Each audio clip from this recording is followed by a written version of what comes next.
प्रभूचा गौरव असो आत्ता आणि सदा सर्वदा.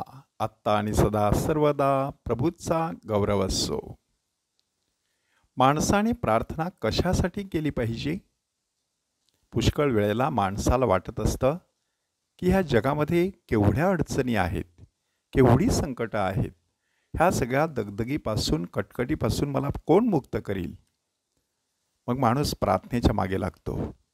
माणसाला तिकडे थोडीफार मनःशांती मिळते. दुर्दैवाने प्रार्थना ही पळवाट होण्याची देखील दाट शक्यता असते.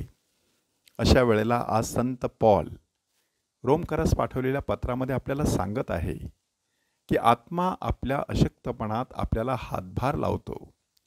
कारण आपण यथायोग्य प्रार्थना कशासाठी केली पाहिजे हे आपल्याला ठाऊक नाही. यथायोग्य म्हणजे योग्य पद्धतीने केलेली प्रार्थना, आणि ती कशासाठी करायची ते देखील आपल्याला ठाऊक नाही. परंतु आत्मा स्वतः अनिर्वाच्य कणण्यांनी मध्यस्थी करतो. अनिर्वाच्य कणण्याने म्हणजे की त्याचं जे कणनं आहे ते कधीकधी आपल्याला समजू शकत नाही. की रे मनशाला बरा शिहलर बरा शंदलर बरा thank them praise and glorify your name Jesus hallelujah hallelujah hallelujah hallelujah. अशा प्रकारे आपण काही शब्द ऐकतो तेव्हा आपल्याला त्याचा बोध होणं अशक्य असतं. परंतु जी व्यक्ती अशा प्रकारे अन्य भाषेमध्ये प्रार्थना करत असते त्या व्यक्तीला मात्र त्या प्रार्थनेची फळं मिळत असतात. शांती मिळत असते, आनंद मिळत असतो आणि इतर लोकांविषयी त्यांच्या मनामध्ये प्रेम निर्माण होत असतं. म्हणजे परमेश्वराच्या मर्जीप्रमाणे पवित्र जनासाठी हा पवित्र आत्मा माणसामध्ये वस्ती करून माणसामध्ये प्रार्थना करत राहतो. ह्याद्वारे आपल्याला एक महत्त्वाचं सत्य आपल्यासमोर सादर करण्यात आलेलं आहे की देवावर प्रीती करणाऱ्यास म्हणजे त्याच्या योजनेप्रमाणे बोलावलेल्या लोकांना देवाच्या करणीप्रमाणे सर्व गोष्टी मिळून कल्याणकारक होत असतात. बऱ्याच वेळेला आपल्याला असंही जाणवत असतं की आपण खूप काम करतो परंतु हातामध्ये फळ फारसं पडत नाही.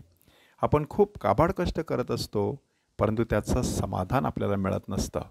कारण बऱ्याच वेळेला आपण परमेश्वराच्या इच्छेनुसार जीवन जगत नसतो.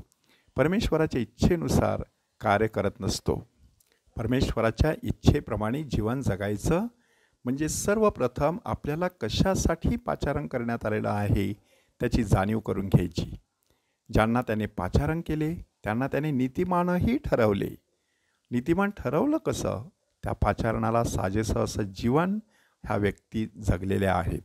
आणि ज्यांना नीतिमान ठरवलं त्यांचा त्याने गौरवही केला असं संत पॉल आपल्याला सांगत आहे.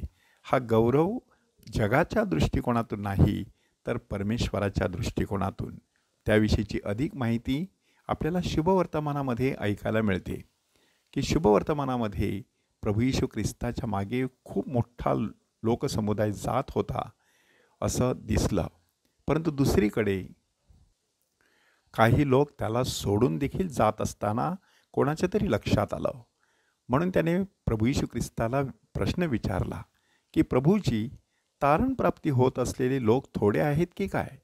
तो त्यांना म्हणाला, अरुंद दरवाजाने आत जाण्याचा नेटाने प्रयत्न करा. कारण मी तुम्हा सांगतो पुष्कळ लोक आत जाण्यास पाहतील परंतु त्यांना जाता येणार नाही. कारण माणसं रुंद दरवाजाने सहज धावत सुटलेली असतात आणि तो रुंद असा दरवाजा असतो तो विनाशाकडे जात असतो. हे माणसाच्या लक्षात येत नाही. अरुंद दरवाजाने जायचं म्हणजे जे कठीण आहे, जे अवघड आहे, जे माणसाला जवळजवळ अशक्य आहे अशा गोष्टीची निवड करायची. म्हणून अशा वेळेला माणूस स्वतःच्या अक्कल हुशारीवरती विसंबून राहत नाही. अशा वेळेला मनुष्य स्वतःच्या संपत्तीवरती, धनसंपत्तीवरती, स्वतःच्या शारीरिक सामर्थ्यावरती किंवा वशिलीबाजीवरती विसंबून राहत नाही तर तो परमेश्वराच्या कृपेवरती विसंबून राहतो. मग अशा लोकांना नक्कीच परमेश्वर आतमध्ये घेत असतो, स्वर्गराज्यामध्ये त्यांचा स्वीकार करत असतो. म्हणून अशा प्रकारच्या अरुंद दरवाजाने प्रवास करायचा असेल तर माणसाला पदोपदी निवड करावी लागते. जुन्या करारामध्ये परमेश्वराने माणसाला निवडीचं स्वातंत्र्य दिलेलं होतं.